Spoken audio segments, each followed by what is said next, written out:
आणि त्यामध्ये जर खडसेंसारखा छोटा प्यादा जर कुठं बाजूला करायला लागला तर तो त्यांनी आज केलेला आहे.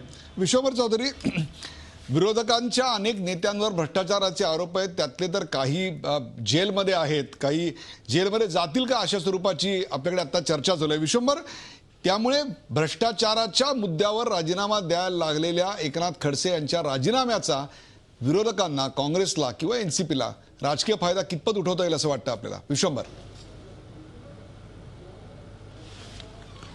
एनसीपीचा मला सांगता येत नाही, कारण एनसीपी हा स्वतःच भ्रष्टाचारात रुतलेला पक्ष आहे, त्याचे नेते जेलमध्ये. परंतु काँग्रेस त्याचा जर काँग्रेसनी नियोजनपूर्वक गोष्टी केल्या आणि आपल्यामधले जर वाचाळवीर आवरले तर काँग्रेस पुन्हा, म्हणजे जुनी जर काँग्रेस आपण रिवायवलचं जर बघत असू तर तसं जर काँग्रेसने केलं तर ते होऊ शकतं. काँग्रेस ही गोष्ट नक्की खरी आहे, पण त्याला जे राजकीय धैर्य लागतं ते काँग्रेसकडे आहे का, हा महत्त्वाचा प्रश्न आहे. आता मी साधी तुलना करणार. मी अजिबात मुख्यमंत्र्यांना सर्टिफिकेट देत नाहीये. भारतीय जनता पक्षाचा माझा विरोध हा जगजाहीर आहे, मी तो काय कधीच लपवलेला नाही. संघ परिवाराचा माझा विरोधही जगजाहीर आहे, तोही मी कधी लपवलेला नाही. पण एक फरक नक्की आहे की भुजबळांना त्यावेळेला पृथ्वीराज नाही राजीनामा मागू शकले, तेव्हा त्यांनी ढाल केली की हे नाही आमच्या पक्षाचे नाही, ते दुसऱ्या पक्षाचे. मग काँग्रेसने म्हणायला पाहिजे की मग आम्ही सत्तेचा त्याग करतो. नाही, शेवटी लाल बहादूर शास्त्रींची काँग्रेस आहे हो. ज्यावेळेला म्हणजे रेल्वेचा अपघात होतो आणि त्याची नैतिक जिम्मेदारी स्वीकारून राजीनामा देतात, ते पृथ्वीराजांनी नाही केलं ना. भुजबळ गेले असते आधीच सत्तेतून तर ते दिसलं नाही, तो राजीनामा नाही, तटकरेंचा ते घेऊ शकले नाही. त्या पार्श्वभूमीवर देवेंद्र फडणवीसांनी जे केलं त्या बाबतीत निदान तेवढे मार्क, म्हणजे भारतीय जनता पक्षाच्या भ्रष्टाचाराबद्दल सगळे मी नेहमीच प्रहार करत असून मला त्यांच्या पक्षाबद्दल अजिबातच ते शुद्ध आहेत असा अजिबात माझा समज नाही. पण देवेंद्र फडणवीसांनी कारवाई का होईना केली याच्याबद्दल आपल्याला त्यांना नक्की मार्क द्यावे लागतील, आणि ती पण एवढ्या विपरीत परिस्थितीत की एवढे सगळे वेगवेगळ्या प्रकारचे दबाव, सगळे अस्त्र वापरून झाली होती आणि तरी ती कारवाई केली. त्याच्याबद्दल मुख्यमंत्र्यांचं कौतुक केलं पाहिजे. कारण असं आहे की भ्रष्टाचाराच्या बाबत जर आपण निदान भूमिका घेणाऱ्या नेत्यांचं पण कौतुक केलं नाही तर सगळीकडे सारखं आहे, निराशेचं एक वातावरण येण्याची शक्यता आहे. त्यामुळे मी तेवढे क्रेडिट पॉईंट्स हे नक्की देणार. आता प्रश्न काँग्रेसचा आहे, काँग्रेस ते एनकॅश करू शकेल का नाही, त्याचं उत्तर हो असं आहे. प्रोव्हाइडेड काँग्रेसला ती जुनी काँग्रेस व्हावी लागेल जिथे नीतिमत्तेला काहीतरी किंमत होते. म्हणजे तुमचे स्वतःचेच नेते अनैतिक वागणार आणि तुम्ही लोकांना नीतिमत्तेत सांगणार, हे नाही चालणार. आता कोणाकोणावर किती काय काय काँग्रेसचं आता ज्या प्रकारचं नेतृत्व महाराष्ट्र राज्याच्या प्रदेशात काँग्रेसचं आहे ते लक्षात घेता तुम्हाला नैतिकतेच्या मुद्द्यावर किंवा भ्रष्टाचाराच्या मुद्द्यावर याचा राजकीय फायदा उठवता येईल असं आपल्याला वाटतंय का? सचिन सावंत, पहिली गोष्ट अशी की त्या ठिकाणी कारवाई करण्याच्या संदर्भामध्ये जे आता विश्वंभरजी बोलले त्याच्यामध्ये बेसिक फरक त्या ठिकाणी सांगतो मी, की या संदर्भामध्ये त्यावेळेला आमचं आघाडीचं सरकार होतं, त्यामुळे दुसऱ्या पक्षामध्ये काय चाललंय काय संदर्भामध्ये त्याच्यामध्ये एक लिमिटेशन होते, मर्यादा होत्या. संदर्भामध्ये आमच्या पक्षामध्ये ज्या ज्या वेळेला काही आरोप झाले त्या वेळेला त्या ठिकाणी मुख्यमंत्र्यांनी देखील राजीनामा ऐका विषय ऐका ना, मी बोलतो तुम्हाला, मी मूलभूत फरक जो सांगितला, कारण शेवटी स्थिर सरकार देणं ही देखील त्या ठिकाणी कर्तव्य असतं. विषय असा आहे की या संदर्भामध्ये आम्ही आमच्या मंत्र्यांवरती कारवाई ज्या वेळेला केली त्यावेळेला त्या ठिकाणी किंवा त्या संदर्भामध्ये आम्ही राजीनामे देखील दिले, मुख्यमंत्र्यांनी राजीनामा दिला, केंद्रामध्ये कपिल ते हे जे असते अश्विनी कुमार असतील किंवा पवन बन्सल असेल त्यांनी राजीनामा छोट्या छोट्या आरोपांवरती देखील दिलेला आहे. दुसरी गोष्ट अशी की मुख्यमंत्र्यांना ज्या वेळेला तुम्ही त्यांचं अभिनंदन करायचा विषय चाललाय तर मुख्यमंत्र्यांसहित अनेक मंत्र्यांवर अजून आरोप आहेत. आज जो तुम्ही एक विषय म्हणताय की या संदर्भामध्ये जे शहीद होण्याचा प्रयत्न करता आहे त्याचं कारण त्यांना असं वाटतंय, ऐका नेहमीप्रमाणे मुख्यमंत्र्यांना निश्चित आहे त्यांच्या पत्नीच्या संदर्भामध्ये त्या मोहीम सुरू करा त्यांच्या राजीनाम्याची. आहेच ना, कुठला मुख्यमंत्र्यांवरचा आरोप सांगा. ऐका तुम्ही आता सत्तेतून बाहेर पडल्यामुळे तुमच्या तडफडाट होता, तो तडफडाट नका करू साहेब. ऐका हो, तुम्ही प्लीज बेचूट बोलू नका. ऐका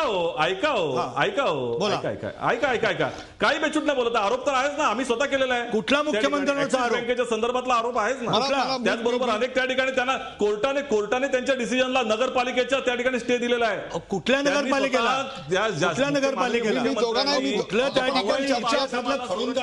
सचिन सावंत आणि मधू चव्हाण आपण चर्चा जरा पुढे नेऊया. सचिन सावंत, मी येतो तुमच्याकडे. दीपक भातुसे, विधान परिषदेत किंवा विधानसभेत या दोन्ही ठिकाणी एकनाथ खडसे हे खिंडा लढवायचे, आता नारायण राणेंसारखी एक तोफ आलेली आहे. भारतीय जनता पक्षाच्या या विधानसभेतल्या प्रचाराची धुरा आता कोणाकडे असेल असं वाटतं आपल्याला? नाही, गेले 5 अधिवेशनं भाजप सरकार सत्तेवर आल्यापासून झाली आणि या 5 अधिवेशनामध्ये विधानसभेमध्ये खडसे, सुधीर मुनगंटीवार आणि स्वतः मुख्यमंत्री देवेंद्र फडणवीस हे म्हणजे काँग्रेस राष्ट्रवादी काँग्रेसला तोंड द्यायचे आणि तो आक्रमकपणा होता. वारंवार उल्लेख केला जायचा की 15 वर्षाची प्रकरणं बाहेर काढू का. म्हणजे मुख्यमंत्री तर अगदी तावातावाने अनेकदा त्यांनी विरोधकांना धमकी दिली की तुम्ही काय सांगता, तुमची 15 वर्षाची प्रकरणं मी बाहेर काढू. बीजेपीला आता काहीसं खडसेंच्या राजीनाम्यामुळे बॅकफूटवर यावं लागेल, कारण आता विरोधकांच्या हाती मुद्दा आलेला आहे की तुमचाही एक राजीनामा भ्रष्टाचाराच्या आरोपावरून झालेला आहे. यापूर्वी आता छगन भुजबळ स्वतः जेलमध्ये आहेत, अजित पवारांवर आरोप झाले, सुनील तटकरेंवर आरोप झाले, त्याच्या अगोदर अशोक चव्हाणांनी राजीनामा दिला होता. ही सगळी उदाहरणं भाजपकडून विधानसभेमध्ये दिली जायची, परंतु आता भाजपसाठी कुठलंही उदाहरण आता हे देता येणार नाही. मागचं 15 वर्ष तुम्ही काय केलं हा आता भाजपसाठी मुद्दा संपलाय. भाजपला आता आपण गेल्या 20 महिन्यामध्ये राज्यात काय कामगिरी केली ते विधानसभेत सांगावं लागेल आणि विरोधकही निश्चित आता एकनाथ खडसेंचा मुद्दा घेऊन महाराष्ट्राच्या राजकारणात सध्या एक्सपान्शनची जोरदार चर्चा चालू आहे. कॅबिनेटचं एक्सपान्शन पुढच्या 15 ते 20 दिवसात होईल. त्याच्यामध्ये कृषी आणि महसूल ही 2 महत्वाची खाती कोणाला मिळतील असं वाटतं? निश्चितच त्याच्याबाबत चर्चा आहे की कारण मुख्यमंत्र्यांनंतर महसूल खाते हे सगळ्यात वजनदार खातं समजलं जातं, कारण पूर्ण राज्यातली महसूल यंत्रणा त्या व्यक्तीकडे असते आणि त्यामुळे पक्षातील ज्येष्ठ मंत्र्याकडे, ज्येष्ठ नेत्याकडे हे खातं सोपवण्याची आतापर्यंतची महाराष्ट्रातली परंपरा आहे. एकनाथ खडसे त्या दृष्टीनेच त्यांना मुख्यमंत्रीपद दिलं नाही म्हणून महसूल मंत्रीपद दिलं होतं आणि आता हे महसूल मंत्रीपद जाणार कोणाकडे, कारण महसूल मंत्रीपद आता एक काटेरी मुकुट झाला असं आपल्याला बोलावं लागेल. त्यामुळे कदाचित मुख्यमंत्री स्वतःकडे काही दिवस खातं ठेवण्याची शक्यता आहे. सुधीर मुनगंटीवार यांच्याकडे अर्थमंत्रीपद आहे, पण मुख्यमंत्र्यांच्या शर्यतीमध्ये जशी नावं आपण एकनाथ खडसेंचं होतं तसं यापूर्वी सुधीर मुनगंटीवारांचं होतं, विनोद तावडे या स्पर्धेत होते, पंकजा मुंडे होत्या आणि जी राजकीय चर्चा सुरू आहे, मी राजकीय चर्चा सांगतोय चव्हाण साहेब की एकेकाचे पंख छाटण्याचं काम मुख्यमंत्र्यांनी केलं अशी राजकीय चर्चा सुरू आहे.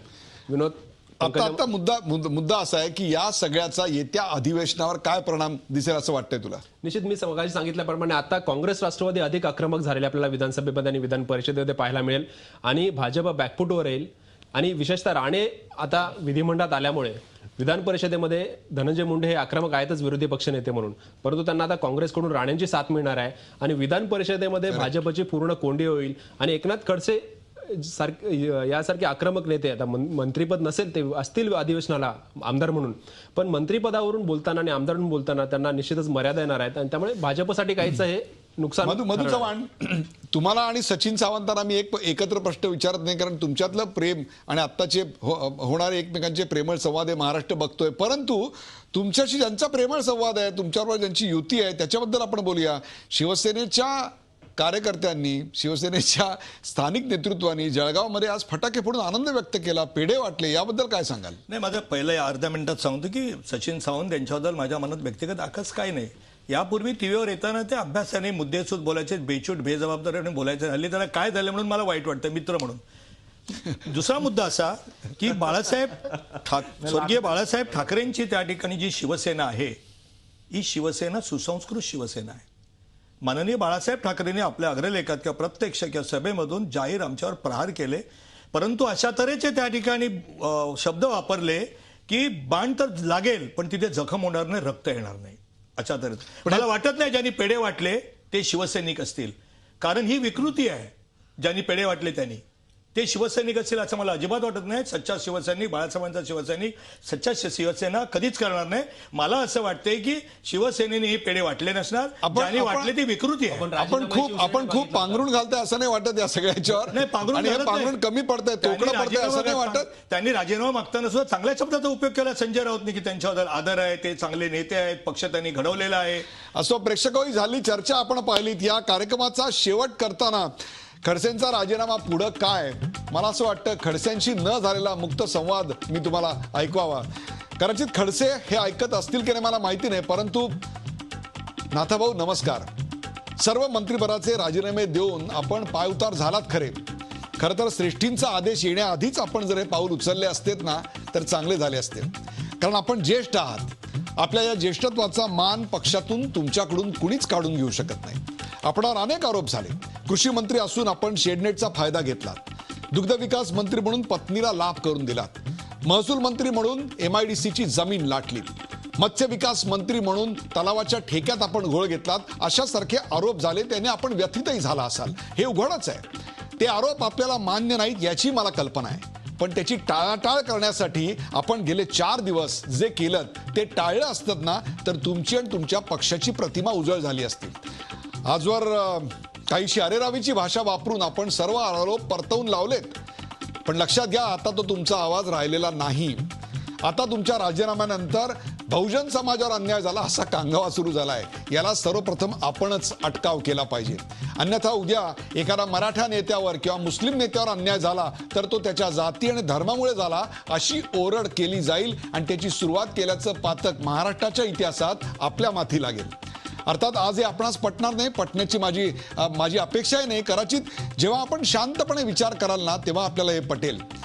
आपल्यामुळं पक्ष जेव्हा अडचणीत येतो ना नाथाभाऊ, तेव्हा आपल्यापेक्षा पक्ष मोठा असतो याचं भान सुटता कामा नये. आजवर आपण पक्षाला खूप दिलं. लक्षात घ्या, आपण खूप दिलं, पण आपणासही पक्षानं खूप पुष्कळ दिलं हे देखील लक्षात घ्या. अजून आपणास पुष्कळ काही मिळू शकतं, अजून आपण करावं असं भरपूर काही आहे. आणि राजकारणात जे खाली जातं ना ते उद्या परत वर येण्यासाठीच. नाथाभाऊ, तुर्तास मुक्ताई चरणी सगळं व्हा. आधी भ्रष्टाचार मुक्त व्हा, मुक्ताई चरणी लीन व्हा, मग बघा मुक्ताई देवी पावते का. भ्रष्टाचार आरोपातून मुक्त होणं हेच सर्वोत्तम. तुमचा मित्र उदय निरगुडकर.